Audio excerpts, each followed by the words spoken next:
Should you leave your Facebook group? That is the question we're going to be answering today. So I just got a fantastic question from a friend on Instagram who says that he's building a community that is all around his app and his program that he runs. His Facebook group, where he currently has the community, has about 12,000 members. He says he always toys with moving it to another platform, but he's just not sure if that's the right move. Some added context is they do use Mighty Networks already for challenges that they offer a couple of times per year, but the audience is mostly female and between the ages of 30 and 60. And so that audience is the audience that's primarily served by Facebook in many cases. So a lot of people have been asking me over the last several years, in fact, should I leave Facebook? There are a couple of really important considerations before you dive in and make this decision. The first question you need to answer is, how is my community doing right now on Facebook groups? We want to take a look at your dashboard. You want to see, what is the growth like? Is it at a pace that is comfortable for you? Is it not growing at all? That doesn't mean you shouldn't move. It's just something for you to be aware of. And what is the engagement rate like? You really want to see in any community at least 20% of your members returning on a regular basis. And you can define that as weekly, as monthly, whatever makes sense for you in the cadence of your programming. So if you do not see that people are engaging at that rate, it doesn't mean you don't move forward, but it does mean you're going to have an added project to think about of building up that engagement as you do this. That's the number one thing to think about first, is how is my community today? Is it healthy enough to take on this change? Because you are asking people to make a habit change. And as you know, changing any habit takes a while. It doesn't just happen overnight. People don't just move their communities to Facebook groups and then everyone's constantly checking the new platform. It does not happen that way. If you notice that you move to Facebook and the activity plateaus, you are in the norm. You'd be in some kind of rare wild case if you had amazing engagement in a new app right away. Once you have looked at the engagement and if it's doing really well, think about also your operations. How are you currently thinking about bringing people into the community? Are you simply posting things in Facebook several times a week, really ad hoc? Or are you being a lot more strategic and thinking like, here's what we do on certain days of the month, certain days of the week? You have a content calendar perhaps, because when you move off of Facebook, what's going to happen is the thing that brings people to Facebook is not generally the notifications from your group. It's just because people have such a strong motivation and addiction, frankly, to Facebook that they're checking in on Facebook and seeing your updates. So if you do not have a set up way to do this right now, you're going to need to think about and plan a content calendar. Now, if that feels really overwhelming for you and you cannot take that on in addition to everything else going on, then that's a good reason to stick to Facebook, at least for now. The final question you need to think about is, do I have loyal members who I know I can count on to make this move with me? So you're going to essentially need your ride or dies. These are the people who will go and be the pioneers of that new platform with you. They will give you feedback. They will tell you if a platform is shitty and they don't want to use it. They will be the first ones to participate there. And they'll really be the people who are by your side through this change, which will take some time. Okay. So if you have at least 10 of those ride or dies, then you've got what it takes in addition to that engagement and operations. Okay. So say you've got all of that. What do you do next? The first thing you want to do is not just go out and pick a platform. Okay. Stop yourself from wanting to do that. I know there's over 80 platforms on the market today. It's really tempting to want to just dive into them and try them all out. Do not start there. It will make your thinking cloudy based on what is possible in the market versus what you know your members need. So do not start there. Instead, what I recommend, what I do with clients all the time, is I send out a really basic survey.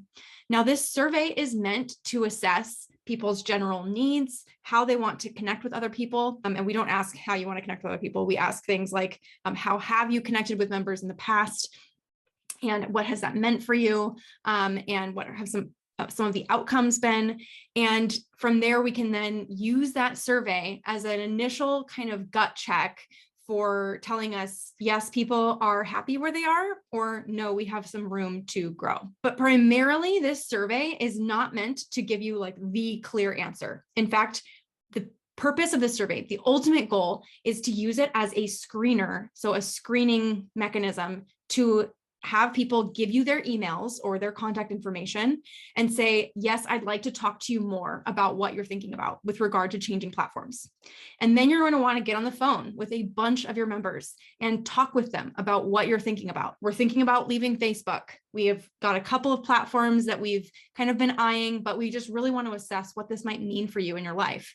So asking people about their habits with technology, what's easy for them, where their challenges are, how often they even want to engage in the first place. So this interview is not only going to tell you more about how you should move forward with the platform, but also your programming generally too. So talking to members is never a bad idea. It is always a fantastic use of time. There's no other better use of your time. So once you get that, then you do the interviews. Once the interviews are complete, then you can start to say, okay, what are some of the features that I think we need based on what I've heard from folks? And that's when you can start to look at, okay, what are the platforms out there? What's even possible for me? Once that is clear, then you're going to want to pick out of all the platforms out there. And I'm going to give you some recommendations at the end of this video.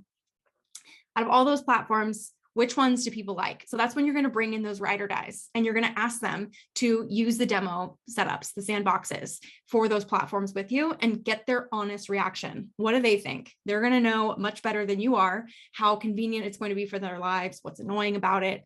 So you're going to test that out with them. You're going to make your decision with their buy-in, and then you're going to slowly start moving people over. So I like to do a digital barn raisings at that point. So what that looks like is you get those founding members together. You might even have Zoom on or some kind of event going, some kind of synchronous thing going on, where you have a party where everyone's posting things and moving content over that they know is important to be in the new platform, setting it all up with you so that you're not just doing it alone. And then once that's set up, go for a few weeks testing it out with just those founding members, and then start to communicate to everyone else in the Facebook group. And you're going to have to communicate a lot that you are shifting. So it's not enough to send one email and say, hey, we're shutting down, go find us over here. Okay. What you're going to need to do is probably send at least 5 emails over a period of time, letting people know well ahead of time what the date is that you'll be shutting down the Facebook group, or if you won't be shutting it down, what that means for them, reminding them over and over and over again. So hopefully you have their emails. If you don't, you're going to have to do this all through Facebook Messenger, or through the group itself. This is why I don't like using Facebook to manage my communities, because you don't have a lot of control over how you can communicate with people. But that's what you're going to need to do. And then over time, you're going to notice that slowly people start to move to the other platform. Now, here's what your trajectory is going to look like. When you make the big shift and share it with everyone that things are changing, you're going to see a spike in activity. Then you're going to suddenly see after about a week or two, a drop, just a sudden drop in activity. That is normal because you've had this exciting moment where we're all together, and then you've moved into maintenance mode. So it's going to drop, and then it's going to plateau for a long time. It's going to plateau and slowly rise with your work, engaging people, pinging them, bringing them back over 18 months. And then somehow, magically, after you've invested consistently over 18 months, in 18 months, you're going to see a shift happen. It's going to feel easy. You're not going to have to ping people as much anymore. Things are going to pick up if you put in the work to consistently engage people over that 18-month period. Now, that might seem like a really, really long time. And that's why I recommend starting this process now, because 18 months from now, you're going to wish that you started 18 months ago. There's no time to lose on this, because truly, if you're thinking about leaving Facebook groups and you have 12,000 members and a business tied to it, that's way too risky to tie your customers' experience to the whims of Facebook groups. Way, way, way too risky. Just don't do it. Okay. Peloton can do it because Peloton has a lot of buying power, and they can shift how Facebook groups is even set up because Facebook groups cares about what Peloton is using it to do. They might not care about your small business. So really do think about moving off of Facebook, if at all possible right now. And if not possible, then work on your operations, work on getting those founding member relationships up and running, and work on getting engagement consistent. So I promised you that I would share a couple of platform suggestions. As I said, there are over 80 community platforms on the market as of 2022. And whenever you're watching this, that number might be even higher. So the ones I recommend for those of you who are thinking about leaving Facebook groups, I'm going to caveat this by saying, Every community is different. I cannot give you the ultimate solution in this video, but I want to tell you which ones to look at. So there are a couple. There is circle.so. That's the one that I use for my community work. There is Mighty Networks. A lot of people use that, especially if they have courses that they run. There is Discourse if you prefer a more forum-like solution, an open source solution, one in which you can really do anything over time that you want to do. Discourse.org is where you find them, or Disciple. And that's sort of like having your own branded app through Disciple that you can set up. There are also a lot more options out there, depending on your audience. Discord is a good option for those who want to create synchronous communities, and for those who have technical audiences or gaming audiences. Slack is a good option for those who are in the B2B space. I also know a lot of people are using WhatsApp for more of the synchronous chat communication. I wouldn't do it for a community of 12,000 people though. And there are other solutions coming up like Remo, which is has traditionally been an event app and is now transitioning more into community platform offerings as well. So there are a lot of options. And if you have any questions about those specific platforms, I am happy to answer them. Now on the operation side, some other things you might want to think about are, do you need a sort of mission control for your community? Do you need things like Zapier setups and Airtable and all of that? But for the time being, just be thinking about the front-facing community platform. Those are the ones I recommend for creators. And one more that I forgot, Geneva. That's another one to check out. It's more of a Slack-like or Discord-like setup for folks, but you can do voice chat in groups, which I really love that feature, and I have not seen it anywhere else. Okay, so I hope this is helpful for you. I hope it guides you. I hope that you have the people that you need to make this shift. If you don't, let me know, and I can help you with that as well. All right, take care.